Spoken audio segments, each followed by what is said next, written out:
koth ok ochwe to samoro kata mbolea mwaomo mang'eny mwawacho ni nyawinjo ka ker wacho ni giseoro 1.5 million bags of mbolea osedhi ne jopur to ka koth ok odhi ochwe to mbolea go mago be onyumore kamano gima wabro kayo bende onge kech pod bro medore. So onengo bed ni cabinet ni ng'iyo malong'o yore magidwa kelogo chiemo kaka mbolea go giketo to yo machielo bende ging'iyo ni kadipo ni koth ok odhi ochwe ma jopiny ok okeyo to mae gimwaiko kaka mikakati ma wadhi romo nego jopiny mondo kech kik medre ahinya. Aneno ka samaro oserumo, wach ni mogik e bonyerere 30.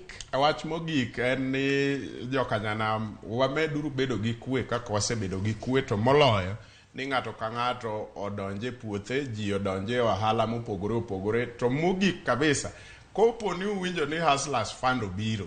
Kik uwe Hustlers Fund, kik uwe nikech Hustlers Fund gin pes jopiny, gin taxes mwachulo ma un bende uchulo. Kik ng'ato wuondi ni Hustlers Fund en mar jo Kenya Kwanza, ini ni Azimio kidwar kaw Hustlers Fund tim go ohala minyalo timo. Erokamano, nyilero e yo makara ahinya kendo